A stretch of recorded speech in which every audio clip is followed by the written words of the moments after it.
이 남한산성은 강화도와 연결됩니다. 병자호란과도 연결되고요. 그 다음에 인조 소현세자와 복림대군이 나중에 효종과 또 연계가 되어지기도 하고, 또 제주와 연결이 되기도 해요.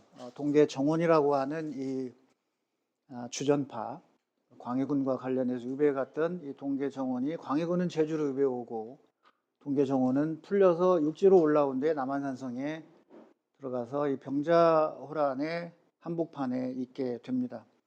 그래서 강화도와 남한산성을 제가 스토리로 이어서 병자호란 당시 이 지휘부, 국가를 이끌어가는 지휘부가 어떤 리더십을 가지고 전쟁에 임해야 되는지, 그러니까 주전파가 오르냐 주화파가 오르냐는 선택의 문제는 누가 오르냐고 제가 얘기를 하려고 하는 게 아니고, 어떤 방향성을 정했을 때 지휘를 하는 이 수뇌부가 일사불란하게 어떻게 이 공론을 모아가지고 한 방향으로 가야 하느냐.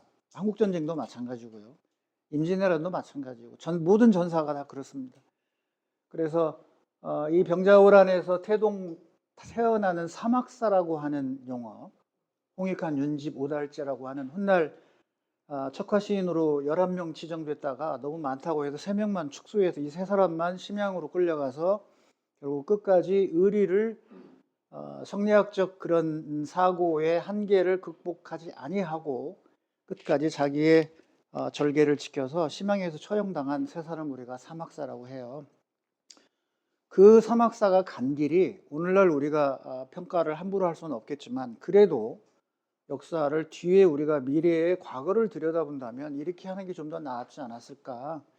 그래서 사막사가 선택한 그 절개절의가 당시의 정신으로서 존경을 받고 또 추모를 받아야 할 일이겠지만, 오늘 우리가 역사를 바라보는, 즉 한미관계나 한중관계나 남북관계나 우리 한일관계나 이 동북아시아의 육자관계 속에서 우리가 삼아야 할 반면교사거든요. 그래서 그러한 이 강화도가 무너짐으로써 남한산성이 무너졌거든요. 병자호란은. 연결이 돼요. 그래서 이 남한산성을 여주 영릉에 있는 효종대왕의 영릉과 그리고 그 앞선 선조 할아버지인 세종이 함께 누워있단 말이에요. 그러니까 자주정신의 대표적인 세종대왕과 끝까지 북벌을 추진하다가 이루지 못하고 돌아가신 효종 두 분이 그 산자락 하나 사이를 두고 누워 계세요. 그래서 이 시대의 세종에게 우리가 받아야 할 자주정신은 뭐겠어요? 당연히 남북교류와 자주통일로 가는 거 아니겠어요? 그리고 효종이 진적으로 북벌을 꿈꿨던 사람입니다. 연안 박지원이 말하는 그런 허세 부리는 그런 게 아니고, 효종만큼은 직접 형과 함께 끌려다니면서 중국 내륙에 산해관도 갔다 왔고 북경도 갔다 왔고 또 형 대신 여러 번 대신 끌려가기도 했어요. 형이 아파서. 그런 속에 효종이라고 하는 복림대군은 그 포로 시절에 어디에도 흔적이 나오지 않지만, 그러나 그는 이를 갈고 있었고, 훗날 아버지 인조가 큰아들 소연을 죽이고 난 뒤에 복림대군이 뒤를 이었을 때 복림대군은 진정한 북벌을 꿈꿨습니다. 단 송시열을 포함한 그들 서인들은 발목을 잡았죠. 도와준 게 아닙니다. 그런 측면에서 제가 이 강화도와 남한산성과 여주를 스토리텔링으로 이어간 거예요. 어찌 보면 지도자들이 봐야 할 책인지도 모릅니다. 그런 리더십 차원에서. 그리고 이제 이어지는 이야기지만,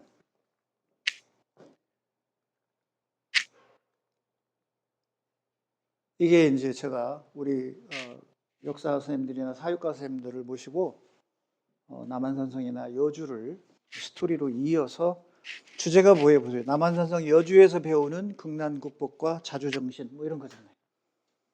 그래서 이게 리더십 함양으로 아주 좋은 것이 강화도와 남한산성과 여주 영릉입니다.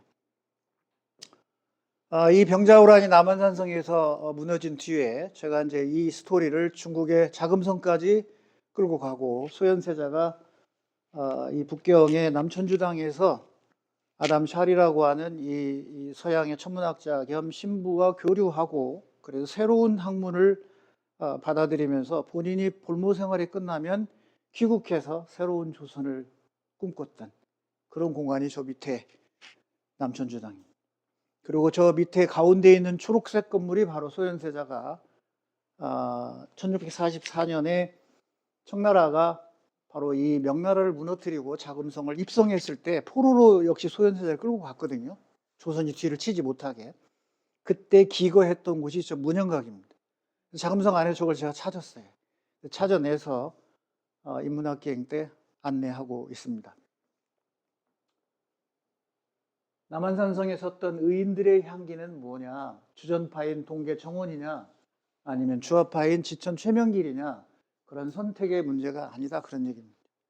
어떻게든 결정할 수 있어요. 결정한 뒤에 일사불란한 이 국론 통합과 수뇌부가 가져야 할 리더십이 무엇이어야 하는가를 보여주고자 했던 거고요. 그리고 저 사막사가 죽었던 심양에 찾아가서 저 비 세워진 데 가서 참배를 하고 이 시대 우리가 얻을 지혜가 뭔가를 얻고자 하는 의도입니다. 이 세종의 자주와 효종의 북벌은 이게 효종이 섰던 곳입니다. 산해관, 만리장성, 명나라 만리장성의 산해관에 자금성 들어갈 때, 끌려갈 때 소현세자 여기에 기대고 있었어요. 이제 심양일기에 나오는 이야기인데, 어쨌든 이 제가 세종이라고 하는 것을 어떻게 활용하냐면 우리 한글을 만든 위대한 언어학자로서의 세종이 아니라 그 언어에 가려져 있는 세종의 천문학자로서의 세종을 제가 밝혀냈어요. 그래서 그 책에 세종은 천문학자라고 제가 명명을 했습니다. 상징적인 의미가 아니고요. 실제로 천문학자였어요. 그건 이제 그 책을 읽어보시면 아는데, 그래서 여기에 기존에 있던 20점의 천문의기가 저렇게 집단으로 그냥 뭉쳐 있었는데 이거를 문화재청에서 저에게 요청을 해요. 제가 오랫동안 세종도 연구했지만 앙부일구나 천상열차문화재나 이런 고천문학의 공부를 많이 해왔습니다. 여주 영명 많이 안내했고, 그래서 문화재청에서 알고 저에게 요청이 와서 저렇게 스토리텔링을 나누어서 배치를 했어요. 내 영역으로. 한번 자세하게 읽어보시기를 바라고, 네, 이렇게 이야기를 했는데, 이거의 핵심은 뭐냐면 세종이 천문을 연구한 목적은 바로 백성들에게 굶주리지 않게 하고자 하는 의도였어요. 농사. 그 농사를 위해서는 절기가 계절과 제대로 맞느냐는 거예요. 24절기가. 그러기 위해서는 시계가 먼저 필요했어요. 시계, 하루부터 측정하는.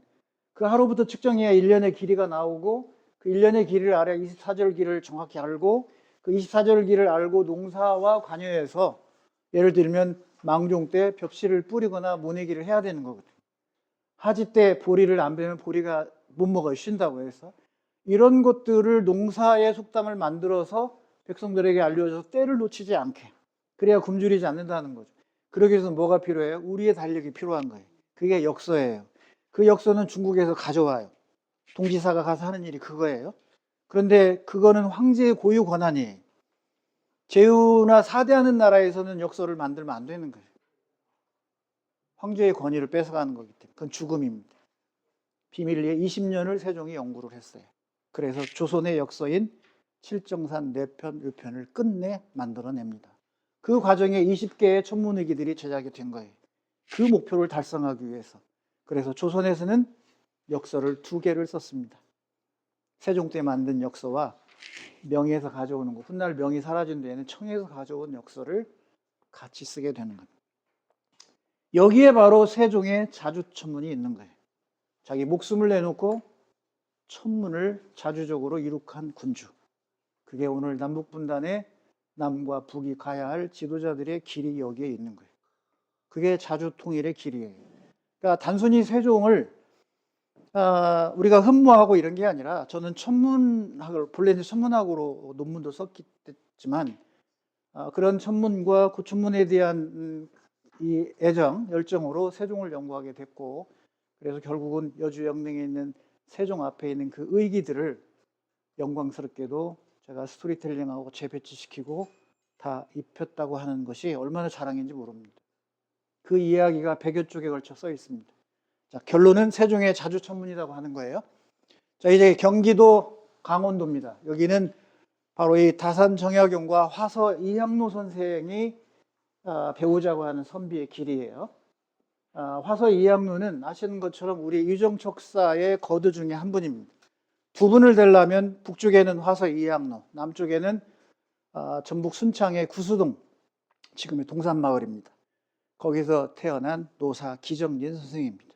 노사 기정진 선생이 장성분으로 알고 있는데 그렇지 않아요. 전북의 순창 복흥의 구수동, 구유동, 지금은 동산이라고 되어 있는데 거기서 17살까지 거의 학문체계를 완성하시고 선대에 있는 장성으로 가서 바로 이 호남 의병의 정신적 지주가 되어주신 분이 노사 기정진 선생입니다. 그래서 이 화서 이항로가 바로 북쪽의 유정척사의 이 선비라면 남쪽에는 노사 기정진이 있다고 하는 겁니다. 노사학파예요. 그래서 저분들은 유정척사로 무장되어 있기 때문에 오로지 한 길만 갔어요. 협상이란 거 없고 오로지 외를 구축한다. 그러기 위해서는 기존의 성리학적 사고를 유지한다. 그러니까 우리가 보수라고만 입장을 볼 일이 아니고요. 한편 변절하지 않았고 그 길로 오롯이 의병에서 만주로 망명해서 독립운동을 이끌어갔던 분들이세요. 그게 화서학파라면 일본에는 요시다 쇼인이라고 하는 근대의 아버지로 추앙받는 사람이 있어요. 이가 한 곳이 바로 이 송화촌숙입니다. 쇼카 손죽구라고 하는 여기에 이토 히로부미를 배출해요. 그러한 침략에 맞서서 이 남쪽에서는 노사 기정진이, 북쪽에서는 화서 이항로 선생이 바로 그의 문화생들을 만들면서 유정척사 사상으로 무장시키고 이들과 끝까지 대항하게 한 거죠. 그래서 이 춘천의 윤희순 의사는 많이 들어보셨을 텐데 윤희순 의사는 여성 의병장이고 문인이고 독립운동가고 만주에서 돌아가신 분이지만 이분의 정신적 지주는 화서 이항로 선생입니다. 여성이었지만 남성들이 갔던 선비의 길을 가셨던 분이에요. 그래서 이 청화정사가 양평 노문위에 있는데 여기에서 길러진 제자들이에요. 대단한 분입니다. 우리 양원수 장군 잘 아시죠? 평인양일 때 강화도 넘어가서 프랑스 군대 물리쳐서 격퇴시킨 장군입니다. 이분은 이때 제주 목사였어요. 제주 목사 하다가 불려와서 바로 이 강화 해협을 건너서 정족산성을 넘어간 분입니다. 자, 반면에 바로 이 요시다 쇼인, 이들로부터 배웠던 이토 히로부미와 그리고 지금 죽은 아베의 고조부였던 오시마 요시마사, 경복궁 침략했던 장군인, 그리고 외조부인 기시 노부스케, 만주와 몽골 영주 침략 계획을 세워서 침략주의의 근성을 저버리지 않은 고조부와 외조부의 피를 받은 아베가 바로 그런 침략 근성을 받아들이고 있는 것은 집안의 내력입니다. 그래서 거기에 맞선 청화정사의 화서 이항로와 남쪽에 노사 기정진이 있었다라고 하는 거고요. 그래서 지금 현재 일본의 우익은 이 정신을 이어가고 있습니다. 우리는 이들의 이 정신을 이어가야 합니다. 신유정척사 사상으로. 그래서 신유정척사 사상은 뭐가 되냐? 반뇌세가 돼야 되고요. 자주가 돼야 되는 거고, 앞선 민족주의가 우리가 어떤 우리 민족끼리에서 옛날 근대 때 말하는 민족주의가 아닙니다. 제가 말하는 것은. 우리는 민족주의라고 한 거 해본 적도 없어요. 당했기 때문에. 정작으로 우리 민족을 위한 그런 상황도 해본 적도 없고. 그러니 말로 민족주의 얘기한다고 해서 지금 어느 때인데 민족주의냐 이런 얘기하는 건 저 거부합니다. 그곳에 아이들과 스님들을 모시고 다니면서 연수했던 거고요. 충청권입니다. 충청권은 제가 홍주 의병을 넘어 만주로 간 독립지사들 이렇게 이제 부여를 했는데 충청에는 의인들이 참 많아요. 전라도에도 의인들이 엄청나게 많았어요. 그러나 동학과 의병전쟁을 통해서 전라도에 있는 호남에 있는 지식인들은 대부분 순절을 합니다. 안타깝게도 그 깨어났던 이 호남에 있는 많은 식자층들이 끝까지 지리산을 배경으로 싸우거나 내륙 산악지역 순창, 복흥, 순창, 쌍치 이런 데나 고산, 화산 이런 데나 덕유산 이 일대나 이런 데서 대부분 끝까지 항쟁을 하다 돌아가십니다. 그럼에도 불구하고 독립지사들 많습니다. 제가 고향을 사랑해서가 아니고 역사적 사실을 얘기하는 겁니다. 그래서 저 홍주 의병의 꽃 하면 제가 홍주성 전투를 들거든요. 홍주성 전투야말로 일본 용산에서 내려온 정예부대, 너일 전쟁의 승리를 이끈 정예부대가 홍주성을 내려옵니다. 그래서 그 홍주성에 우리의 의병들이 끝까지 사수를 합니다. 함락된 뒤에 약 300여 명을 학살합니다. 작두로 비었어요, 목을. 그래서 제가 의병사를 따라서 국내에 전국을 돌아다니고 안내를 해왔지만 그 홍주성의 의병이야말로 정말로 순결했고 아름다웠던 의병들이었어요. 그 홍주성에서 제가 의병사 안내한 뒤에 박효신의 숨이라는 노래를 여기서 숨져간 우리의 의병들에게 들려드리는 장면입니다. 박효신의 숨.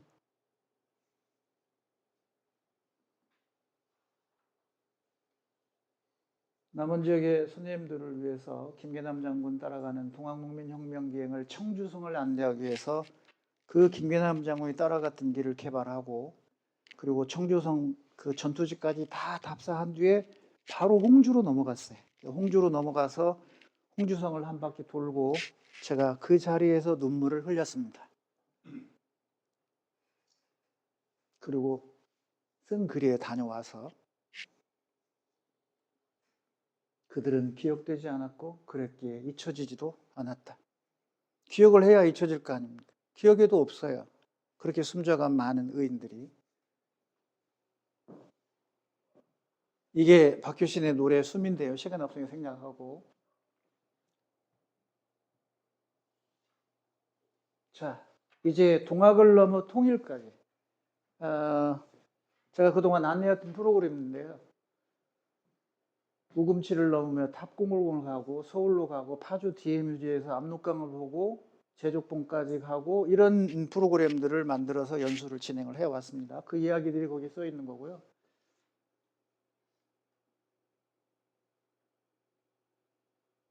그리고 아까 우리 서한걸 사무국장님이 저를 소개할 때 동포들 후원하고 있다는 얘기를 했는데 처음에는 제중동포 후원 사업을 했어요. 지금은 구소련 동포를 하고 있고 또 이번 여름에 제가 연해주에 독립운동사 안내하러 들어갑니다. 만주 연해주에 있는 우리 고려인들 그들의 민족학교에 또 후원금을 들고 갈 예정입니다.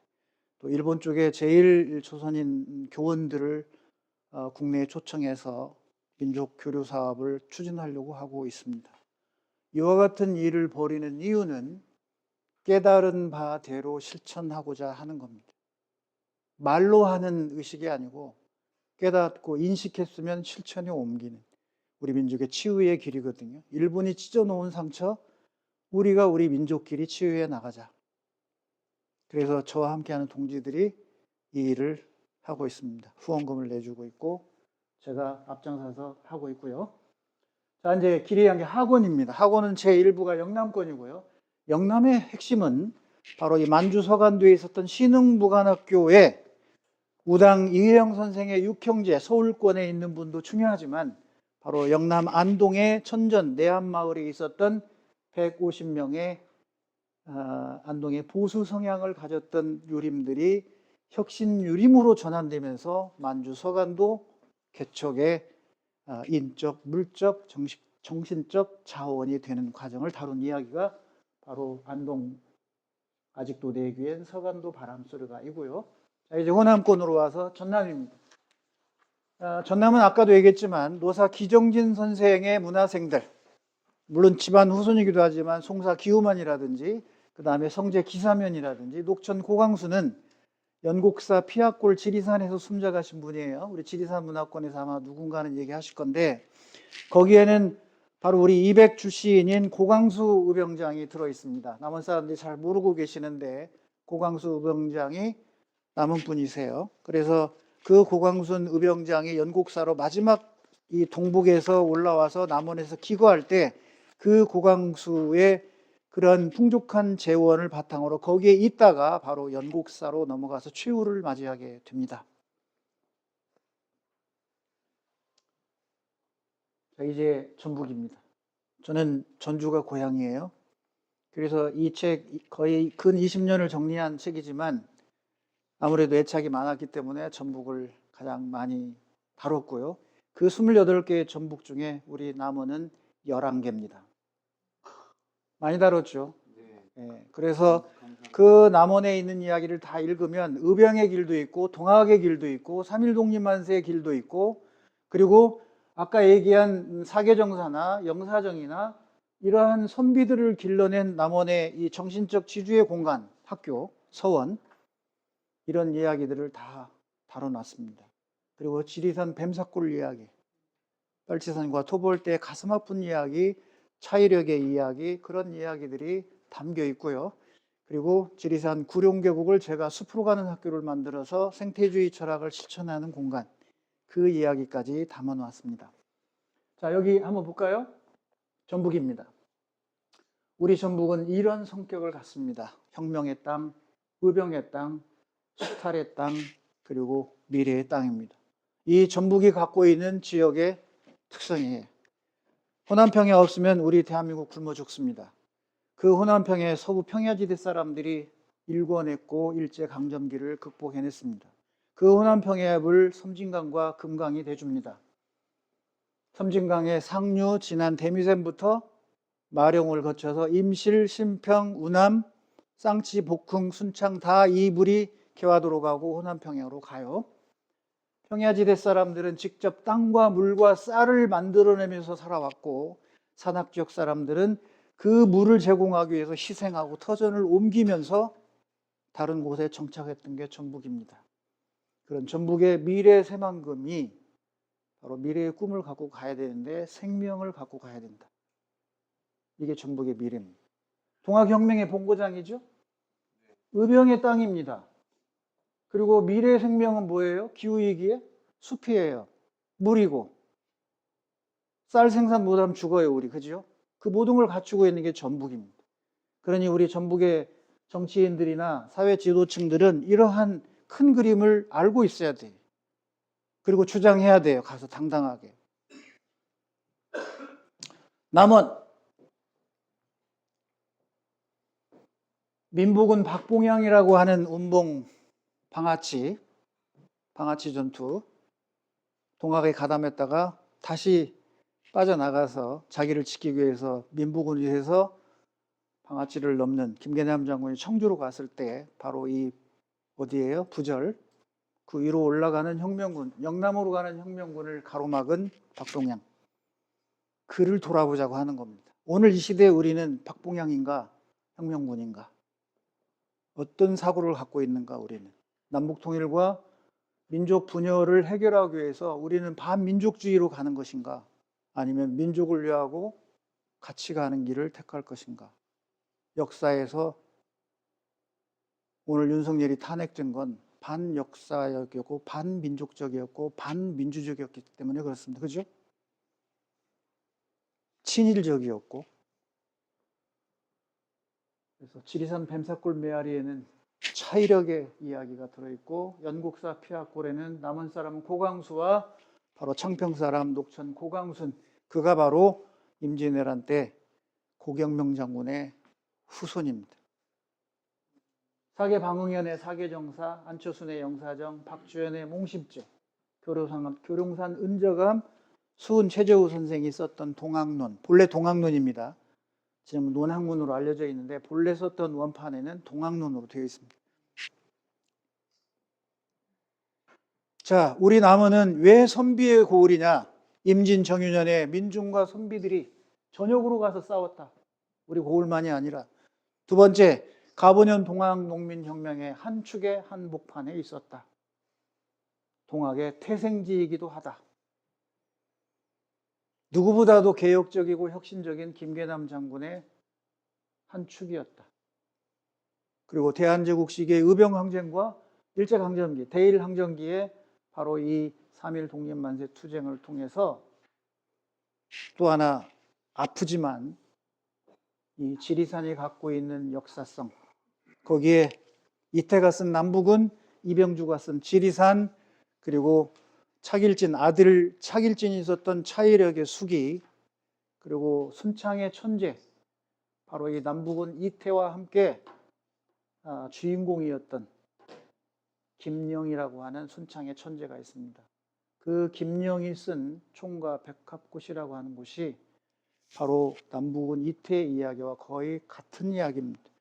이러한 문학 작품이 바로 이 지리산을 배경으로 태어날 수 있었던 것은 지리산이라고 하는 산이 가지는 품어주는 의미, 숨겨주는 의미, 숲이 사상과 종교 철학을 태어나게 하는 의미가 담겨 있기 때문에 그렇습니다.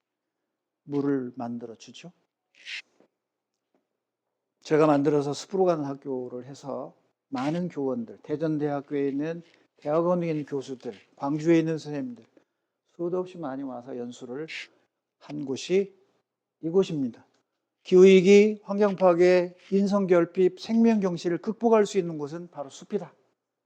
그래서 그 숲에서 근본 생태주의를 깨닫자. 그리고 그 깨달음으로 사회에 나와서 사회 생태주의를 실천하자. 생태적 마인드로 대전환을 해야만 기후위기를 극복할 수 있다. 그게 알리백 탄소 중립의 핵심도 숲에 있다. 이게 제가 구릉계곡에 만든 9개의 학교입니다. 여러분들 아마 성리학을 배우다 보면 구곡문화라고 하는 걸 배울 거예요. 구곡.